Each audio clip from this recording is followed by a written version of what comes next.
just a few minutes after 7 o'clock, and so I think we'll get started. I'm Karen Storwick. I'm the Director of Communications with the Royal Alberta United Services Institute, ROUSI, and tonight is the final presentation of our fall speaker series. We usually go for about an hour, and our presenter will have slides tonight. Once he's finished his formal presentation, Jim will take questions from the audience, and Quentin Ennis will be our moderator tonight.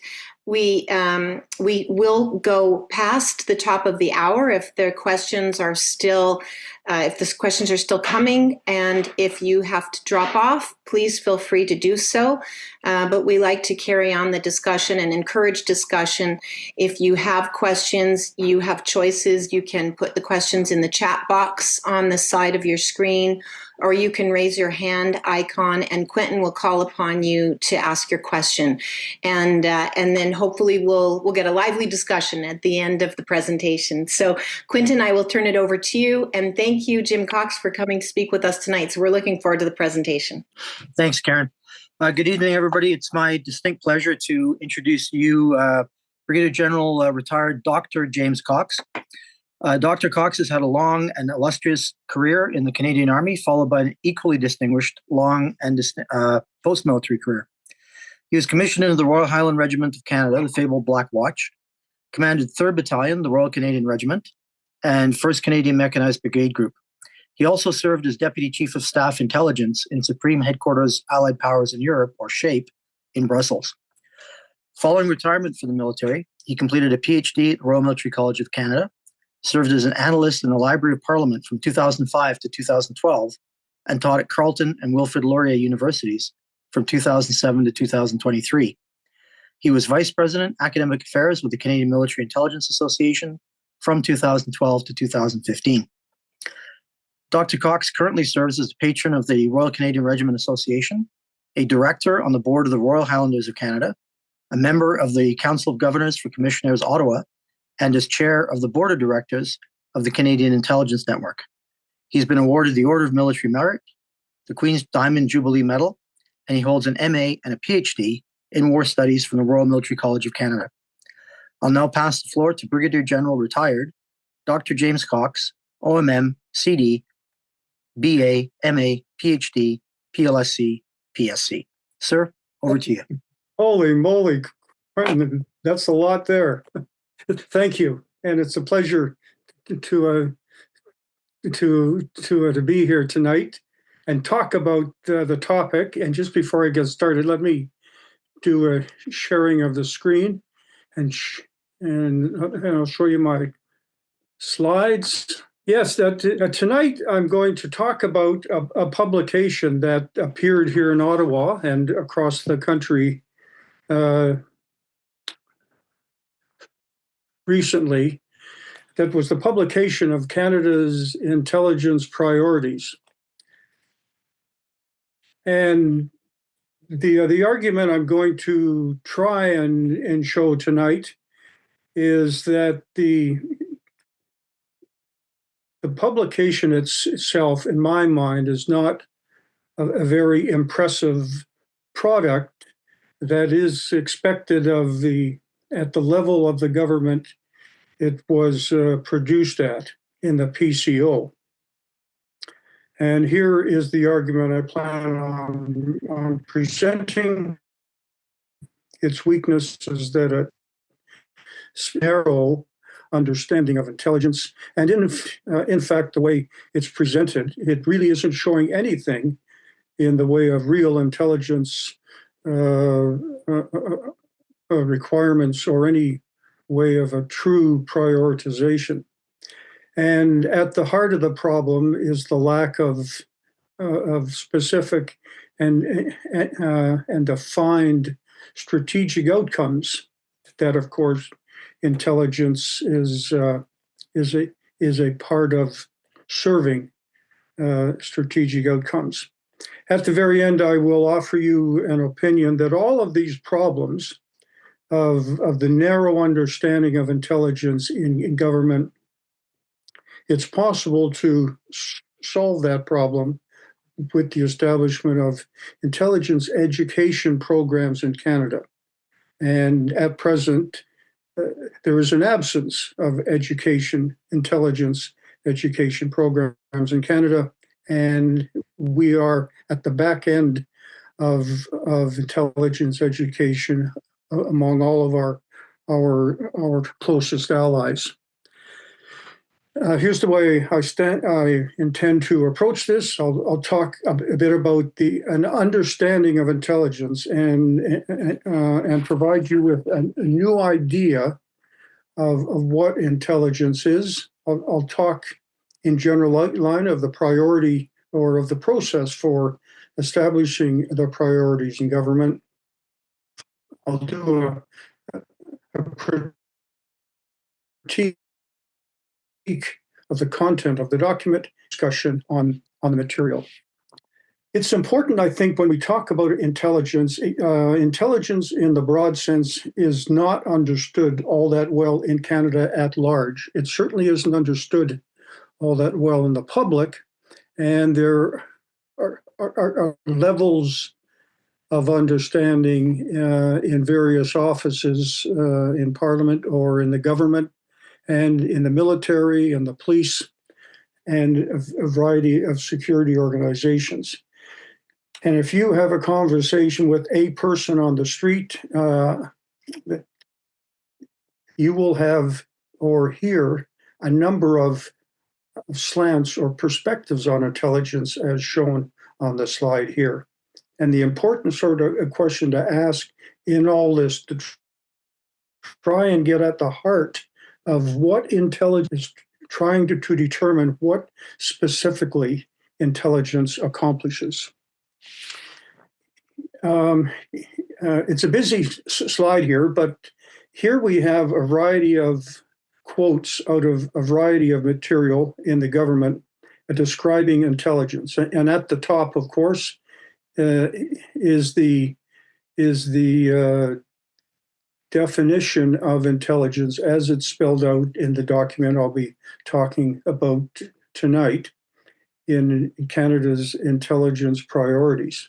And you can see in the pieces I have highlighted here, almost all of the definitions focus on intelligence as a product, intelligence as enhanced information of some sort, and a few of them talking about that this sort of product of enhanced information is given to another individual or appointment for a decision. So we have product information and a boss of some sort. And you'll see that all the way through the variety of the definitions here, except in the last one where I've highlighted in green. And there is a bit of a promise here from the folks in the CBSA where they have highlighted the idea of intelligence as looking into the future and the idea of probabilities and probable action and intelligence as a proactive activity. And that is proper and appropriate, I think, and I'll show you, though it's only a start.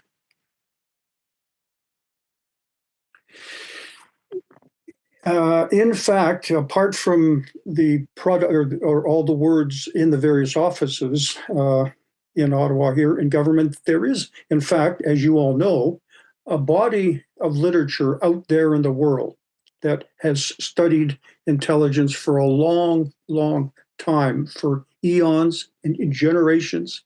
And a lot of that study and research has talked about intelligence sort of not as a product or as enhanced information. There's a whole other idea out there. And here is one example of a product out there that had a survey of a variety of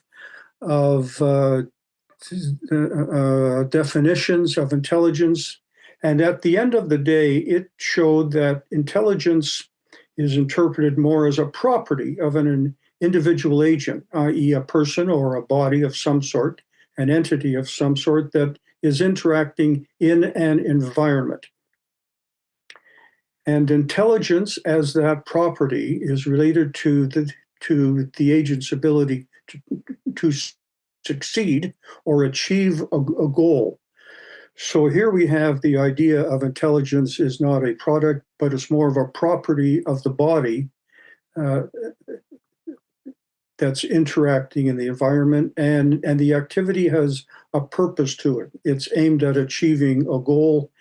And the last point there, it depends how able the body is able to adapt. So intelligence in that idea is relative. It can be more or less, or it's good or bad. Here, just a graphic of the range of study, of research and study on intelligence over a long time. And here is just a graphic again to show the range of areas that intelligence is a topic of discussion and importance today. That there are aspects of intelligence that are talked about in all of these areas. So intelligence is more than is talked about in the military or in a police organization or in a security organization here in Ottawa. Intelligence is a property of a body and the bodies that are working in all of these areas in some sort. In fact, all of the material out there in the world on intelligence has kind of shaped itself into a trio of groups. And the one of them, Group A, is generally academic, although it's applied in many cases in the topic areas that you see on that slide. And that sort of body of work is aimed at describing an intelligence as a product of the function of bodies and biology processes. And the group after that is the one I think a majority of people here this evening are acquainted with in the military world or police world, where you have an opposition. And that is the kind of intelligence that is preeminently understood here in Ottawa. And then the group at the bottom, and the literature in that group at the bottom is new and modern, started about the 50s or so, a century ago almost. And this has to do with all of the new and modern stuff of computers and AI. It's very interesting that all of the research and study of Group C is predicated on the previous study and research in Group A. So the actual heart of the study of intelligence is in Group A. The folks in the military and police and the government at large in the second group have embraced a lot of the education on computers and AI, and I think they are. What hasn't happened is that the folks in government at large, in the military in particular, and in police forces too, have not embraced all of the research and the literature in Group A. And frankly, problem is the folks in Group A who are generally academic still are not engaged close enough or embracing with the folks in the government or the military or in the police world. So we still have a bit of a problem there in embracing what is really the heart of intelligence studies, and that's all of the material up there at the top in Group A. If we take all that and put it together, and I apologize, I'm speeding through it here, but the overall idea is that there is more out there in the study of intelligence than is used or known or accepted in offices here in Ottawa, in the government and the military and police forces. Here is a definition of intelligence I have worked on and use, and you can see there is more here than only a definition of a product, enhanced information, and a party who makes the decision. So intelligence is a capacity. It's relative. It's more or less. It's good or bad, but it's a capacity of the entity. Its main characteristic is reasoned, and reasoned is intentional because it aims at a cognitive capability. And the sort of fuel of intelligence is the cognitive process of an entity. It's looking into the future. It's not prediction in a perfect sort of a sense, but it's looking into the future. And it enables, it is an enabler. It doesn't accomplish anything in itself. It's an enabler of advantageous and purposeful action, which hints at achieving a goal, which is presuming there is a goal that is established at the front end. So here overall is the broader idea of a modern view of intelligence. There is one form of intelligence in the world, and it's biological. And I claim that any organization of people, a social organization that has an agenda, that has a purpose, inherently is engaged in an intelligence process as to whether it acknowledges it or not. Taking it a step further, intelligence organizations, as we understand them today in the government or militaries and law enforcement entities, is simply our attempt to replicate the human intelligence process in a group.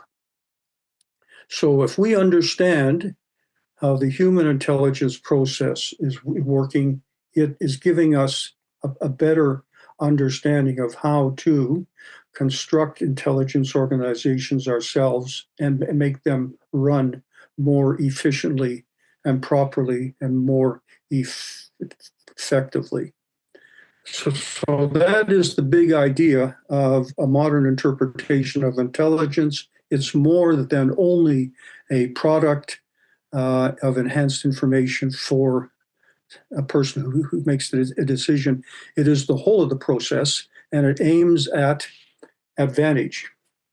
Here is a graphic that intends only to show a couple of major points. If you focus on the line in the middle, on the red line, it shows that in terms of cognitive activity, anything humans are capable of knowing is on the bottom half of the red line, under the red line. And that includes all of the terms we have heard before. And all of that, in general, if you look at the left here, that is showing us as to what is. And the cognitive activity is capable of only showing us what is. The challenge and the magic of intelligence is crossing over the red line here into what will probably happen. We're in a world of probability there.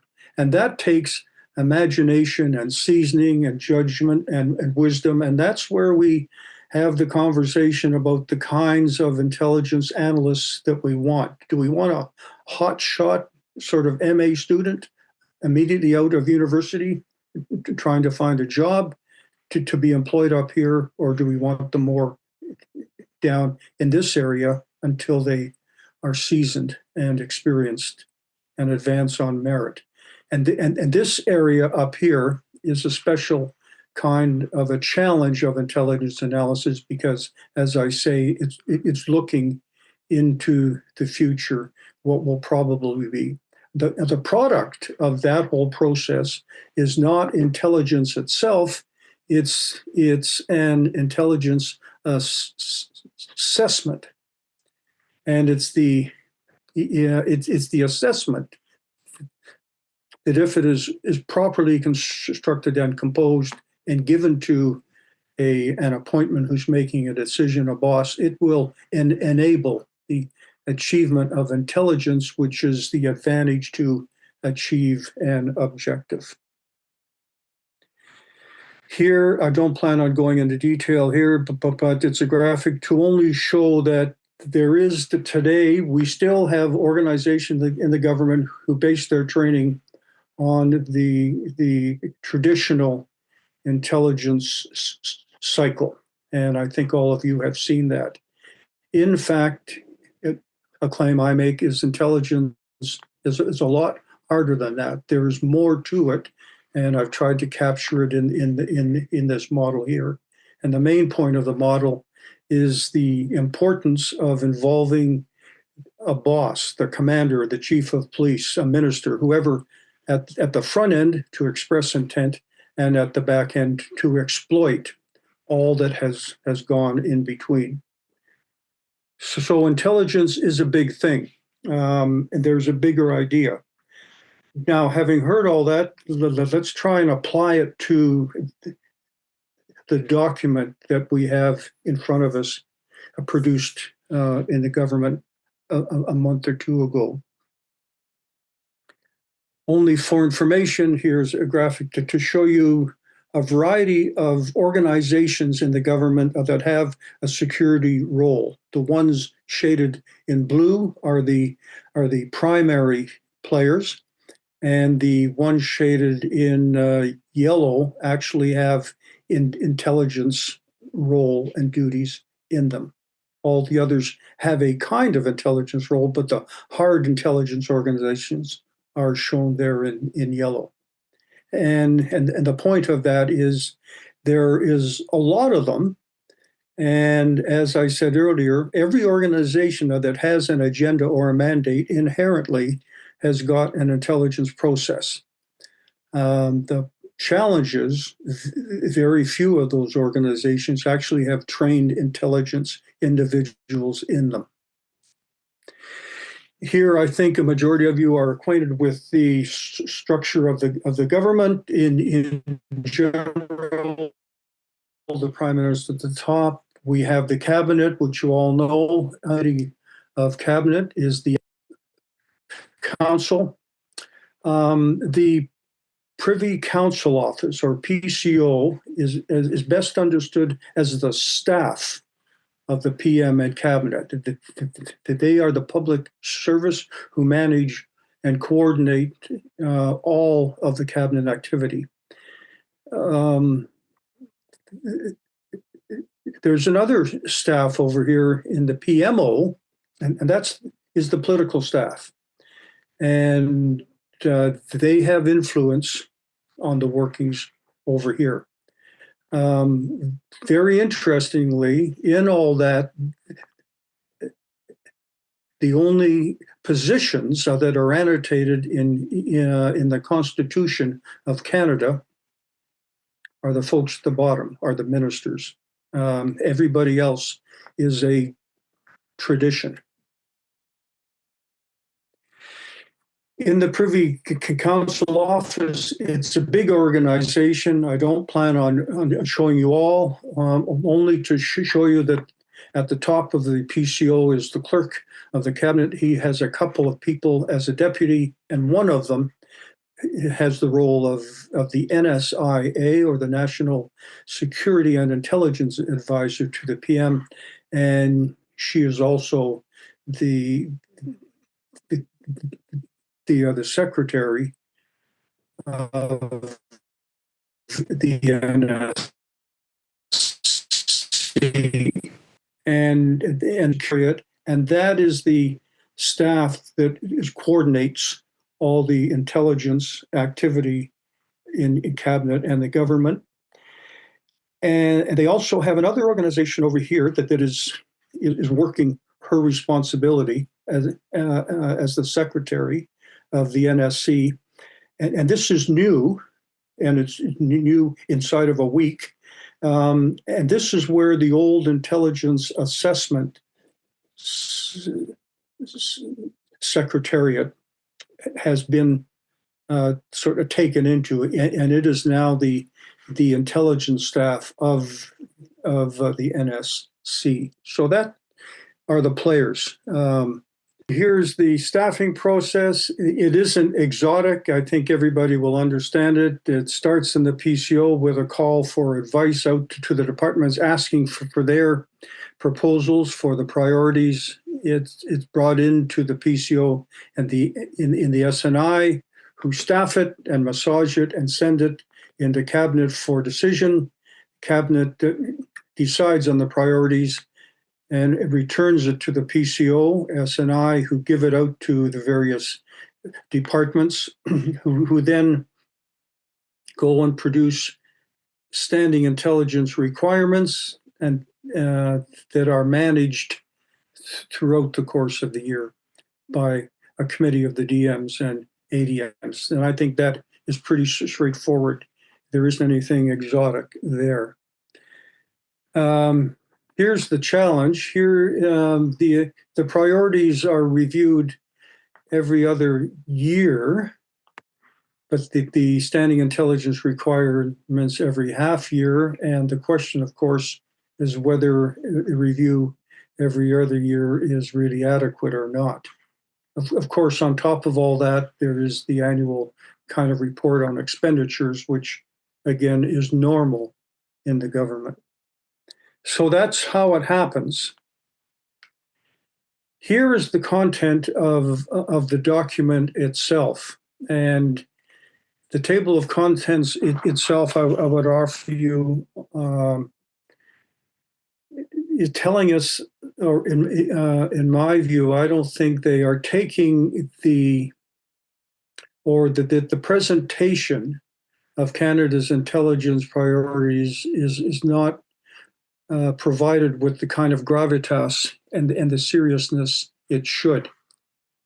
There's a page from the Ministers of Defense, Foreign Affairs, and Public Safety that is reasonable. And then we have a section on here that the government can't help itself but sort of go off on a diversion of all the views and opinions we have heard before on transparency and diversity and inclusion. And the point here I raise is these are means, these are not objectives or goals. And then they have overview and then finally into the actual intelligence stuff themselves. Here is a sample of the wording and transparency, diversity, and inclusion. And all of that's important, but in a document that is aiming at telling Canada and the public about its intelligence priorities, in my view, I don't think it should appear at the front end. I could see that as an annex at the back if they want to include it. But it takes away, as I say, the power and the specialness of the document. And the whole thing reads as an apology that I don't think is fair to all the people involved in intelligence work in Canada. Here's a passage here that's a controversial one, where intelligence activities should not be based on race, ethnicity, and religious, etc. I understand what is intended here, although as a flat-out statement in intelligence, I think it's wrong, because intelligence activity, if it is properly aimed at security of the state and acquiring and generating advantage in the achievement of strategies, all those characteristics depends on the situation.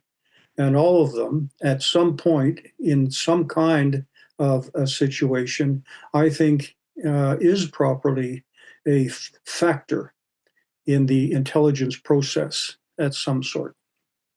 Here as well, there is a couple of words on GBA plus. And again, here, it's important in and of itself, but maybe more appropriately placed at the back end in an annex. I have a couple of problems with specifics in here from an intelligence view. Where it says intelligence priorities included in the document were tangibly affected by the GBA plus analyses. I have a problem with that because all of us, I think, have heard in past about the problem of skewing intelligence and skewing intelligence analysis in some way. And the way I read that is an inappropriate skewing of the construction and the formulation of intelligence priority. Identification of a priority does not indicate the level of intelligence effort. Well, in my mind, that's what a priority is intended to do. It's to tell you the other priorities that you are working on ahead of others. And then there is a bland statement here of expanding intelligence to the non-traditional areas that pose the risk to the minorities. And I'm not sure that is really an intelligence priority. There's confusion between oversight and review. Oversight is the chain of command. It's the minister, the head of agencies. And oversight implies responsibility. Review is to be after the fact. It implies accountability. And I must say that our parties here, or the entities involved in review, are great. And each of them is publishing a report that's available online. And the reports are very helpful and very informative in the study of intelligence. So NSICOP and INSERA in particular. NSICOP is mainly at the policy sort of level, and INSERA is more at the operational. Here is the way the intelligence priorities are presented in practice in the book. On one side are the outcomes, and they are title outcomes. I would be more inclined to call them stay broad and generally, and there is a policy statement. I think they are reasonable. But as you can see, there is nothing specific there. And in fact, taken together, they cover almost all activity of our government. So I don't know that there is a priority of any sort shown there. Over here on the other side, intelligence priorities, we have, again, just a list of topics of areas of activity.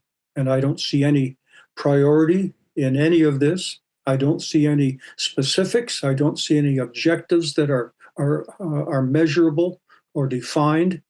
All of this is very interesting information. It probably is of general interest to the public at large. However, I don't see these in any way as priorities, and I do not see any of them really sort of worded appropriately to be taken as a task for intelligence.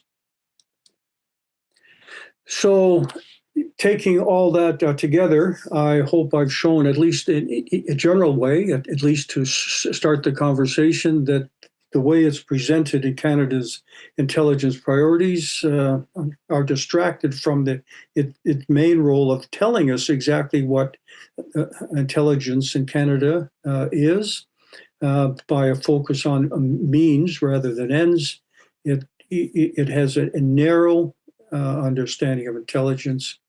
It has not shown anything in the way of requirements or true prioritization, and it lacks anything in the way of defined strategic objectives that we would hope to have if we actually went ahead and defined true intelligence priorities. And as I said before, I think all this can be remedied in Canada at large if we had intelligence education programs, which is more than training, education programs at the graduate level for people in intelligence, for people in positions of supervision.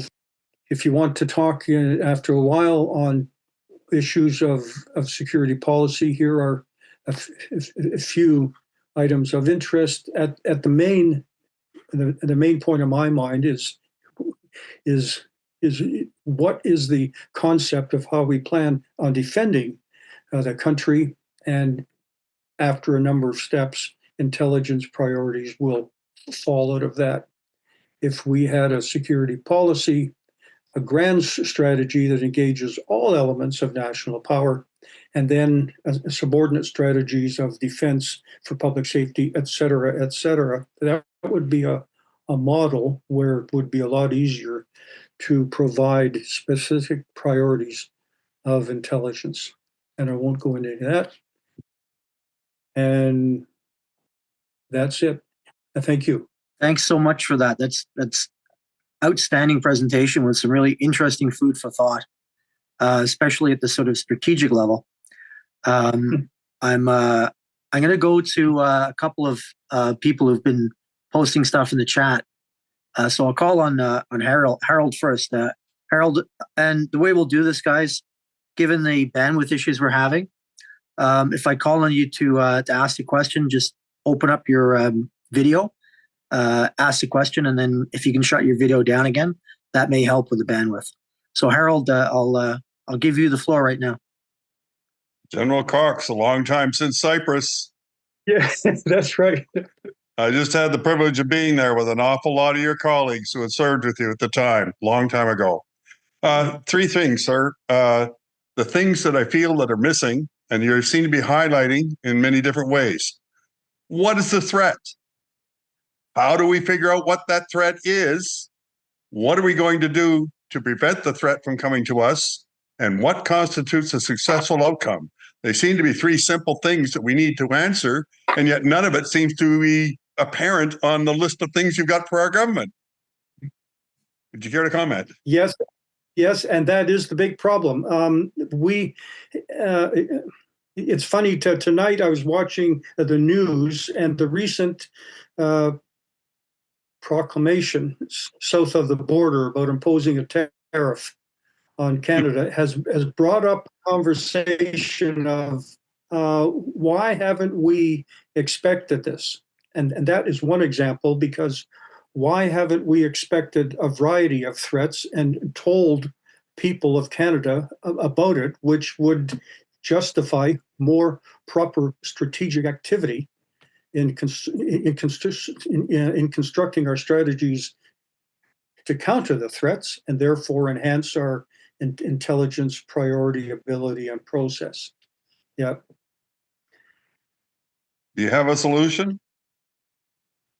Well, no, but that slide I showed at the end is of a structure of a security policy to attend the state, and a general outline of how we intend to do that in a policy way. And the clue, I think, and Canada has never had one, it's have a grand strategy that involves all elements of national power. So if we have a grand strategy of security, in my mind, all of our departments of government, even Heritage Canada, has a role to play in security of the state. It's maybe small and special, but it's part of the grand strategy. And in the absence of a grand strategy, we have what we had in the years in Afghanistan, where only a portion of the government is at war and the rest is not. Well, the threat right now, based on what's happening south, is economic. And that should bring people's attention right out there. If you're suddenly going to see people losing jobs and our economy affected, and the threat of 25% tariffs as one example, that's not the only thing that's going to be a problem, is going to be a disaster for a lot more than just us. I mean, it's a clear and present danger, if I could put it that way. But is it a real one? There's the question. I think he'll back down, but I don't know. The thing is, we need to focus on what is the threat and how are we going to deal with it? And the rest is just detail. Enough from me, sir. Well, and that's true. And that's why this new idea, the broader idea of intelligence, it has to include a PM, a minister, a chief of defense staff, or police chief at the front end, because as you know, the bosses have been allowed to escape the conversation and their responsibilities for the intelligence process at large. In all the conferences I've attended, and you probably have too, it's folks in intelligence who are talking to the folks in intelligence. and the bosses, who are the ones who should carry the load and responsibility, aren't there. So that is part of the bigger idea. Well, there is one thread that most of us in our world have experienced, and that is you tell the boss what he needs to know, and it isn't what he wants to hear, and they like to shoot the messenger. But if you get lucky, the guy keeps the pistol in his holster and listens. He may not like it, but the good ones will listen. There's the question. Do we have people who will listen to what we've got to say? Well, and there is an argument for intelligence education. It's very interesting in the government. If you are working in, say, justice, the people who work in justice probably are a lawyer. If you work in finance, you're probably a chartered accountant. If you're working in a number of government departments, you will have a professional credential. It seems as though intelligence is the only specialty in government where there isn't a credential that's required in any way. It's a problem that has to be solved, or we will be in the hurt locker now, not some distant time in the future, now. Run away. Hey, thanks for that, Harold. I'm going to pass the torch off to Frederick Moret. And sir, this is a question about the extent to which private industry can work. And part of it is developing that capability that Harold's talking about. And I think part of this may touch on your idea of a professional credential. So Frederick, I'll call on you. Yes, so General Cox, sir, good evening. I'll set the stage initially. I understand you're on the Council of Governors for the Ottawa Commissionaires. I'm actually a security project manager for ADGA Group, which of course belongs to the Commissionaires. So you'll recognize a link right there. Yes. So in our line of work, in our business, we do a ton of work with the federal government, all three orders of government, some private sector as well. A lot of it focused on threat risk assessments at different levels. A lot of it doing with facility threat risk assessments. And in the course of doing that, we have a look at the threat picture. So we go from the national to the regional to the local, and then what sort of security incidents may inform the threat profile that the organization is facing. There is a dearth of information out there available to the private sector. The products that are provided by the federal level in terms of the annual or biannual reports that are unclassified from the RCMP, CSIS, CSC, they're not nimble enough and they're not agile enough to provide us real information that we need. I won't even call it intelligence at this point, but real information that we need to work at our level. So At ADGA, we're in the process of developing an intelligence capability that would meet the requirements that we have on these contracts to help the individual departments and organizations secure their facilities. We're developing relationships with some law enforcement, so some police forces, with, say, the Alberta Public Security Intelligence Office. We have good connections there, but there's this problem that we have with the private sector, whereby we're not yet a trusted partner. I was wondering what you might have in terms of thoughts as we're developing this capability to become more that trusted partner. Yes, and that is a complicated problem. For a starter, I'll say just yesterday here in Ottawa, I attended a conference that was a conference that had focused on the integration of industry in security in general, and that is this sharing of information, with the companies that are engaged in supporting the government. It was a constructive and positive air at the conference because everybody agreed it's a problem. Everybody agreed that it has to be solved. So I think that the people are moving or are thinking in the right way. And the people at the of senior individuals in the government and a minister. So it was all sort of good that way.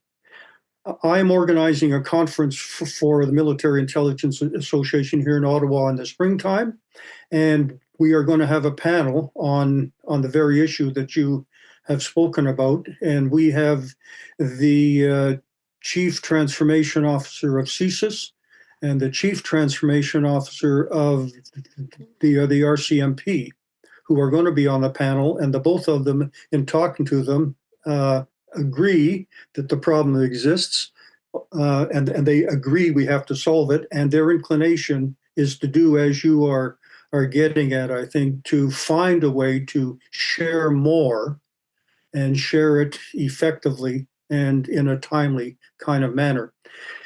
The heart of that issue is the integration of the industries, plural, who are engaged in this with the institutions of the government. And it may be sort of even further up the road than just a partnership of joining and cooperating. It's, that the people in industry are sitting in a joint operations center, and actually carrying out the work. There are very interesting implications of that idea. And they are kind of, in theory, although they will have a practical outcome at some point. A question is, for instance, who is a target anymore in the future? If we have people who are not in uniform in an operations center to do stuff, or people at the plant who are producing tanks or shells or something. So this whole idea of who is involved in the fight or not sort of comes up. In my mind, it's not a problem because I'm in the school that says it's a whole of society effort in defense of the state. All of us who are citizens have an obligation to serve in defense of the state if we are called upon. And today, of course, as we see in many of the conflicts in the world, even if you're a clerk in a factory sitting in the middle of the country, you're still in range. So this whole idea of getting together, the integration of the industries, is very interesting. Everybody's keen on it, but there are huge implications in terms of how we plan on defending the state. And that idea, of course, is never talked about specifically in Canada. It's high time that we did. One of the things that we're starting to look at, and we're framing it as an emerging threat to the various organizations we work with, and we work with the CAF, D&D, DCC on various projects. The use by hostile nation states of criminal networks of terrorist organizations locally. We're seeing it in Europe. We saw the F-35 day of action in Canada last weekend. Those kinds of things are telling us that these things are coming home to roost, and we're not, we're no longer as remote as we used to be geographically, and these things are going to come and hit us. The advantage that we have in the private sector, at least in terms of the security consulting that we do, is we're able to get into the bottom door to the managers and directors on the ground of these facilities and raise these issues, which then have to be kicked upstairs for further evaluation by them.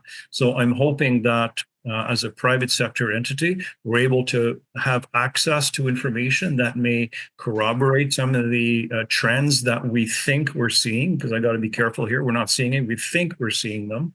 We're very dependent on some confirmation from either covert or overt sources as to what's actually happening. But we see a trend, and we need to be able to participate in that. So anyways, I'll leave it there, Quentin.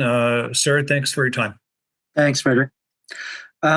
Sir, I'm going to push over to Karen Storwick, and she's going to take a little bit of a historical perspective here. So we know what we want to get to. Was there a time when we ever had what we want? Karen? Yeah, thank you very much for your very interesting talk. I was curious to know, when was the last time we had a robust intelligence strategy, and has this been a steady decline, or did you see a turning point? That's interesting, because just yesterday as well, at the conference I was talking about, I sat at a table with a gentleman who's a policy expert, has long experience as policy in defense and the government in general. And we were having a discussion about a need for, as I showed on that slide, a framework of a security policy and grand strategy and all that. And that's all a product of my training in the military at staff colleges and that's the way it is in places like the US and our principal allies. He, having been raised in the policy world, he said, but it's never sort of been that way in Canada.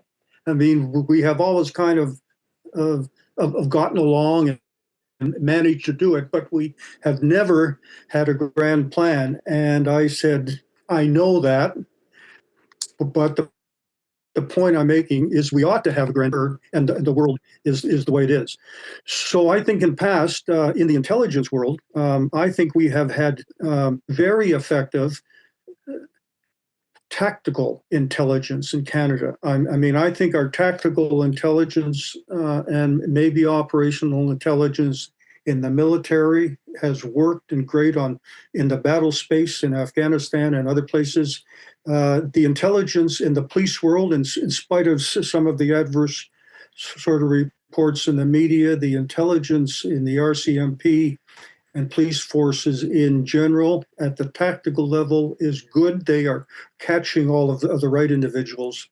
Where it becomes a bit more questionable is as you are going higher up, and as Harold had mentioned earlier, the specification of threats is not as clear or is more abstract. It's bigger, it's more amorphous. There are more influences at play, and that plays to that piece of the chart I blasted through there. Didn't have time on, but I think there is a whole category of seasoned intelligence cadre that is missing in Canada. We have all sorts of people at the tactical sort of level who are capable. We have hotshots who are coming out of the university. I mean, what you want up there are people who have seen it all. And that kind of higher strategic analysis, I think we are weak at in Canada. And we have never had to have it, I think, because in the wars, we just were a part of an alliance. We followed the British and the Americans. We have never had to provide a leader of Canada with a truly Canadian strategic intelligence product, so that whole skill or package of skills, I think, is missing in Canada, and it's not easy to sort it out. It's going to take time. Well, hopefully you'll be involved in that process of developing the seasoned cadre. Thank you, sir. Thanks for that, Karen. Fraser, I'm going to call on you in a minute. I know that there isn't a question specifically in your chat comment, but I think there is one implied in there. And I just want to kind of set the stage for it a bit. So, sir, you talked about the lack of a grand intelligence strategy. And you talked about the idea that typically in the past, historically, we have gone to war with other people. So our plan was to show up. We sort of used to joke about this. I mean, did you bring the donuts? And I think what you're kind of pushing towards here is an idea that we need to have a national strategy. And I'm going to pass the ball to Fraser to kind of narrow that question down a bit. So Fraser, go ahead. Thanks very much for the presentation, sir. I've been, over the course of my career, primarily a consumer of intelligence, not a producer, kind of on the operator end. So as I've worked my way up the food chain, I've definitely noticed a lack of foundation for some of the priority setting. And so I just wanted to put in the comment there that I agree with your idea of establishing an architecture or framework for strategic documentation would help us a lot. I'm not sure we'll ever see that because, of course, that will then box in political maneuver and eliminate some space that they like to work in. But I think that there is space for them to bite off things like a more defined foreign policy, which would then help us to focus intelligence resources and the broader suite of national instruments. So just what your thoughts are as even just a foreign policy as a first step into declaring something to help us provide focus. Thank you. Great, thank you for that. Yeah, I have a view of that framework that has caused heartache in a few places. On purpose, I talk of a policy at the top and strategy under that. Policy is a political idea. It expresses what the political intent is, and therefore it can be and should be abstract, talks of values and general ideas. Where the rubber hits the road is in the grand strategy. That's a national thing, engaging all elements of national power. Policy is implemented with a strategy. So a grand strategy is the first step to have everybody involved. And then you can have a variety of subordinate strategies in important areas and endeavors. In defense is a biggie. And security in Canada inside is another sort of biggie. Security of the food and agriculture is a biggie. For economic prosperity is another one. But exactly as is trained in the military, going up the chain of command, all the actions of the who are clearing through an objective ought to be a consequence of a cohesive plan that has started at the top. So everybody is accountable for the same idea. The problem I personally have had with the leadership of the country now, and I don't want to get into a political argument. I'm trying to stay objective here, but as you saw in a few of the slides I showed tonight, the inclination of the government its priorities is the people. It's aimed at people, at individual sort of freedoms and civil rights, expressing yourself, your authentic self, etc. And then the piece I haven't heard for a number of years, for generations, and if I stopped, I probably have never heard it. It's a leader who stands up and says, "We are here to do our bit in defense of the state." And I'm not sure that the role of government is, as worded, to go and protect Canadians, champion diversity, inclusivity, and transparency, and all that stuff, which, as I say, are means to ends. I don't see where, in all their expressions of their priorities now, where the overall protection and defense of the state is the priority that is getting attention. And it shows because, in spite of all the words in the documents, and if you go on and read the words in our defense policy and compare them to all the wording in the intelligence priorities, they aren't the same. You know, there are terms of objectives and priorities and they aren't the same. So there is no solid kind of leader at the top, as we understand in the military world or in the police world and security world in general. So in the absence of that policy piece, which in many areas is kind of sloughed off as policy stuff and fluff, but in reality, in the life of a country and the life of a state, having a solid policy foundation of defending the state is critical to the future and making the whole of the population sort of a cohesive whole, as opposed to just a bunch of individual organizations, all of whom are concerned about themselves and not all of us concerned and intent in defending our state.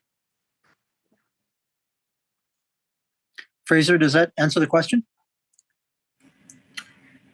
Yes, thank you very much. That's good stuff, sir. Sir, we're just past the top of the hour. I have 3 questions that I've been kind of holding in reserve. Are you happy to go ahead for a couple more minutes and talk? Okay. I'm okay.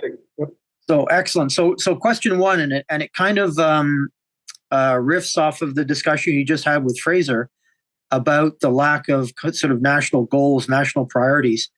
What are your thoughts on Five Eyes becoming Four Eyes? Who is out? Well, who's out is us. So we weren't invited to the discussions about the Indo-Pacific with the Australians, the Brits, the Americans, and the New Zealanders. So, to all intents and purposes, for the Pacific or the Pacific region, Five Eyes has basically become Four Eyes, and we seem to be getting marginalized in the intelligence community. Yeah, well, I don't have a problem at all. I don't. That isn't a problem in my eyes, because that is a regional sort of agreement.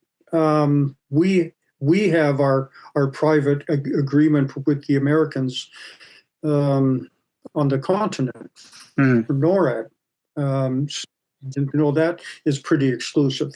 As a matter of fact, at the conference I was at just yesterday, and the Minister of Defense, he said, he is a fan of increasing expenditures, and it was clear. And we had the commanders of all the commands there, Army, Navy, Air Force, the Minister of Defense, and it's written in the document, our priority now is the Arctic.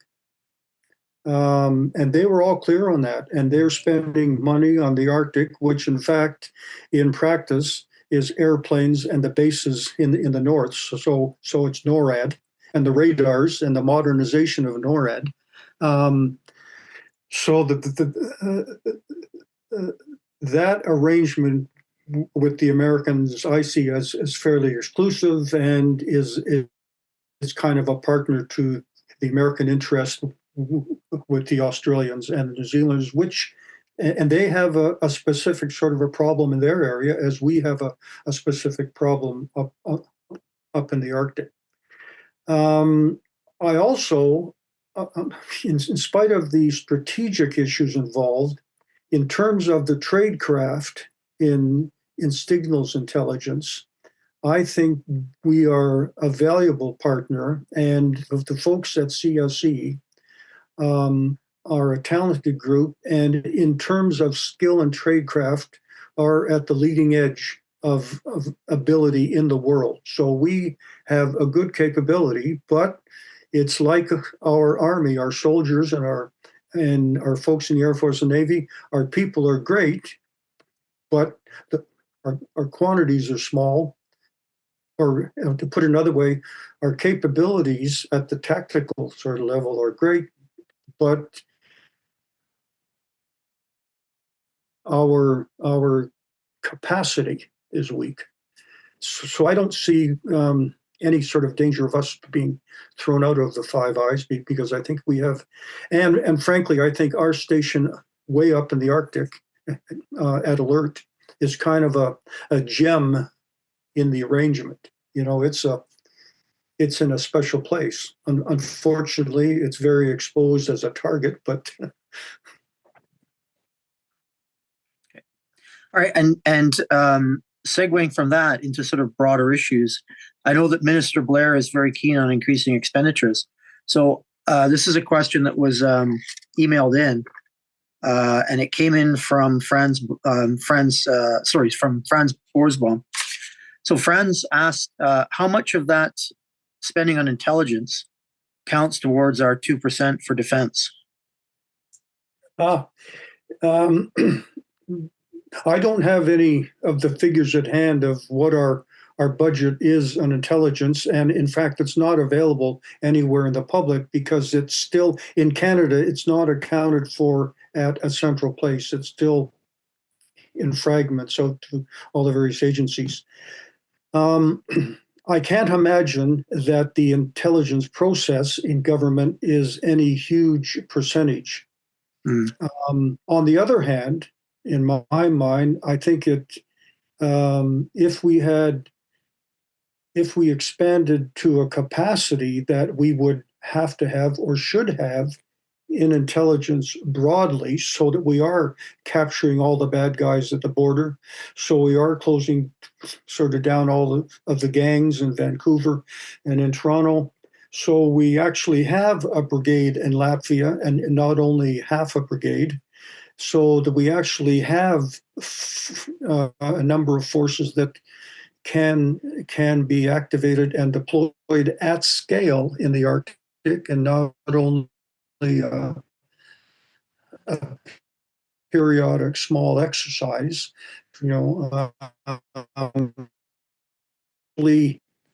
had filled up for the plans of the squad. I have a question, though, in that in this whole story of spending the 2%,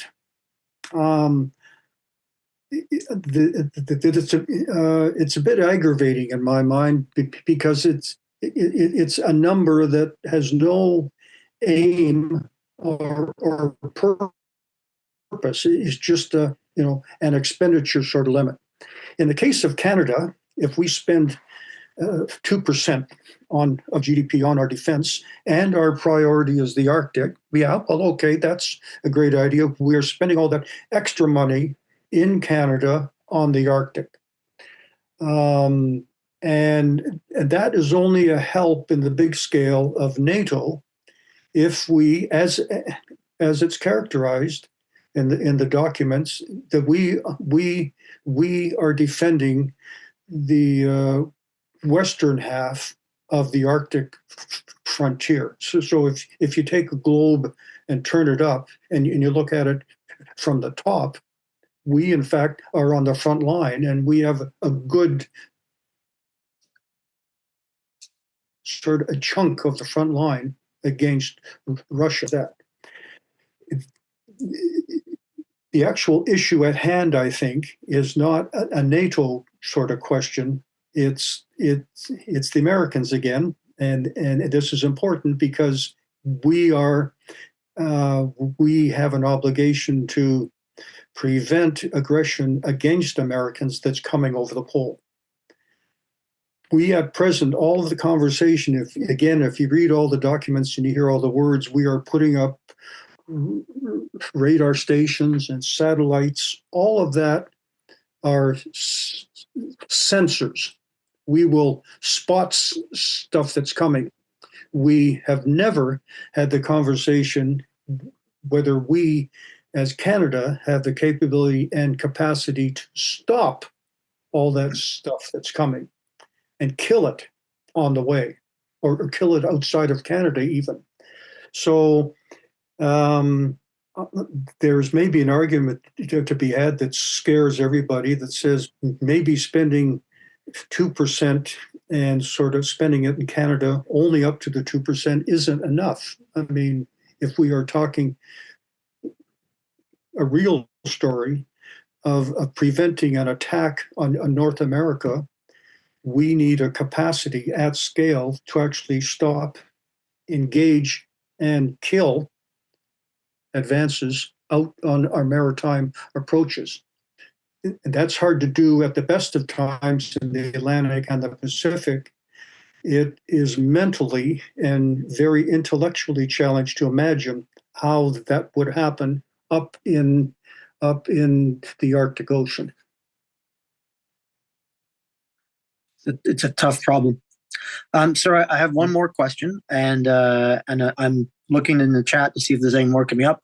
I'll toss it out to the floor after this question, but it goes back to your recommendation of establishing an education program, and that sounds like a fascinating idea.